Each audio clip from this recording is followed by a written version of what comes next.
Think of the thing you want most right now. I mean, really picture it. That insanely expensive watch, that absolutely perfect body, that dream vacation. Or hey, maybe it's just that one person who stubbornly refuses to text you back, right? Well, welcome to another Glitch Explainer. Today, we're stepping back to examine the profoundly strange reality of magnificent monkeys, yeah, that's us, staring at our identical glowing rectangles, entirely convinced of our own complete, unquestionable independence. We're diving deep into the hidden architecture of human desire. And I gotta warn you up front, the reality-bending mechanism we're about to uncover, it's gonna mess with your head a little bit. So, back to that thing you want. Ask yourself, honestly, why do you actually want it? Magnificent monkeys, I have some terrible news for you. You've literally never wanted anything in your entire life. Nope, not once. You have simply, efficiently, and completely just been copying other monkeys. And that hidden, invisible mechanism, that's exactly what we're going to expose right now. To really get this, let's look at the massive gap between the story you tell yourself and what's actually happening under the hood. You see, you have a user interface, the UI story. This is your conscious narrative. It's that little voice whispering, I am making independent choices based on my unique, beautifully curated values. Sounds nice, right? But underneath that sleek UI, you have the operating system reality. And that OS, it's just primate firmware. It's running ancient prediction algorithms shaped by millions of years of brutal status hierarchies. Most philosophy and self-help stuff out there, it almost exclusively works at the UI level. But here's the kicker. Trying to change the UI without touching the underlying OS produces a kind of change that just instantly collapses the second it's put under pressure. So let's look at how this primate OS actually processes desire. The French philosopher René Girard hit the nail on the head with this. He realized that human desire is not a straight line from you to the thing you want.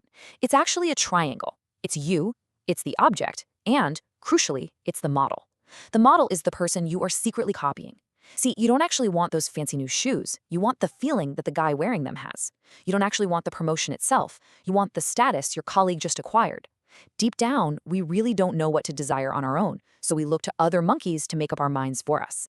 And here's the exhausting part. Your brain has a built-in comparison engine, and it literally never turns off.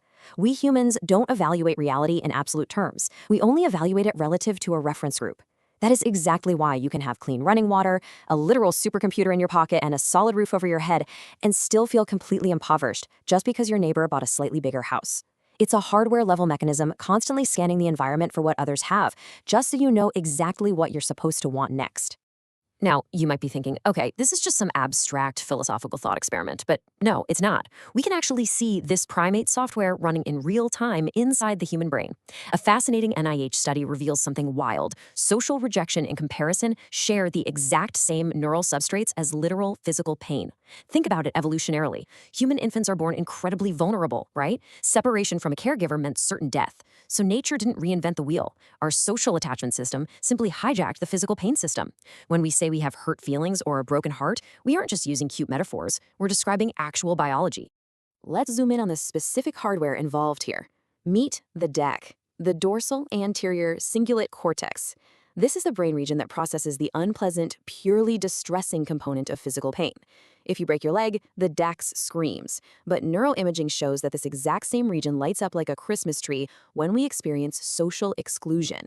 So when another ape gets the promotion you wanted and you feel physically sick to your stomach, that is your DAX firing.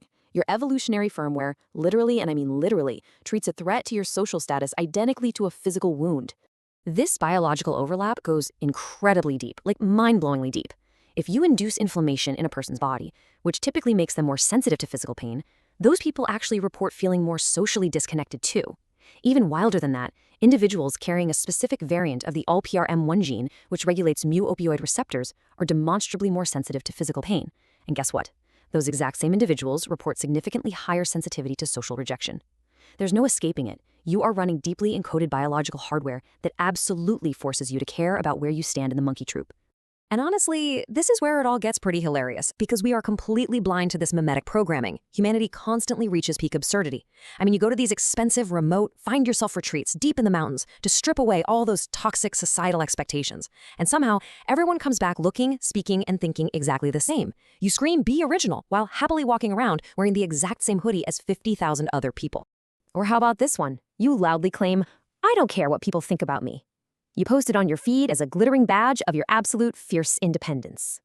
And then You sit there anxiously refreshing your likes every 12 seconds just to see if the other apes approve of your completely unique individuality. Hrr-hrr. We are terrifyingly unaware of our own exhaust fumes, completely mistaking them for the engine. The reality is, we are just playing a game. Think of the classic coquette. She doesn't even really want the guy pursuing her. She just wants him to want her so that she can feel powerful. She is using his desire entirely to fuel her own sense of status. We are all just mirrors reflecting each other's thirst. Infinite mirrors, endless game, completely utterly convinced that we are the original source of the light. But let's zoom out. If you pull back far enough, you start to see the truly scary truth. Because this mimetic contagion doesn't just run your messy personal life. It runs entire civilizations.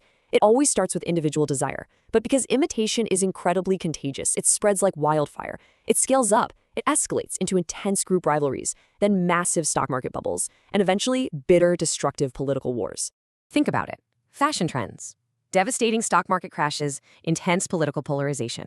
They all scale up from the exact same primitive instinct.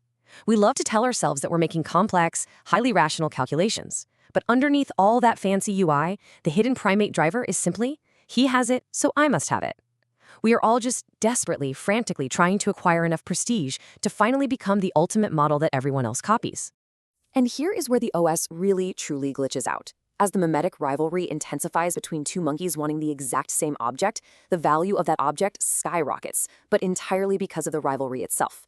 Eventually, the ultimate glitch happens. The rivals completely forget about the original object. The rivalry becomes purified. They become completely obsessed with each other, mirroring each other's moves, mirroring each other's violence, until they simply just start hating each other. The original object completely disappears, and only the conflict remains. That is exactly how you end up with global scapegoating and nuclear weapons. We love to think we are building this super rational, technologically advanced future, but the reality is so much more fragile. We aren't fundamentally changing our nature at all. We're just running ancient, deeply unstable imitation algorithms on planetary scale hardware. We are giving hairless apes, apes with an absolute, insatiable need for social dominance, access to weapons that can literally crack the planet in half. So here's the glitch I want to leave you with tonight in this explainer. Really think about your life for a second. If you stripped away every single desire you secretly copied from someone else, every goal, every ambition, every fleeting thought of I want this because they have it, would there actually be anything left of you? Are you genuinely an independent, conscious being driving your own destiny? Or are you, when you really get down to the absolute bare metal firmware of your existence, mostly just a walking collection of other people's reflections? It's an uncomfortable thought, isn't it? To realize you might just be a mosaic of borrowed wants. The monkey finally looked into the mirror and for the very first time wondered who was actually looking back. And hey, don't forget to subscribe to ConsciousChimp for more glitch explainers that mess with your head in the best possible way. I'll see you in the next glitch.